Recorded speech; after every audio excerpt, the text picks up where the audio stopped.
Ayan, luto na ang aking paksiw na bangus. Inaantay ko na lang yan siya maging tuyong-tuyo, yung nagmamantika na kasi mas masarap. Mapaparami na naman ang kain. Kain kayo ng paksiw na bangus. White rice ang ginamit ko kasi mas masarap. Wow, ang taba ng bangus ko. Masarap. Ang lang, matinit. Kumain na ba kayo? Masarap. Taba ng bangus.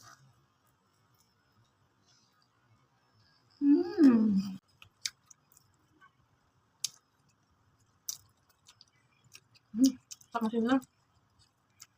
Ano yung pinakagulay ko dito? Sili. Nahilig ko talaga ako sa sili. Kahit gumawa ka pa ng ginataan sili. Ang sarap nun.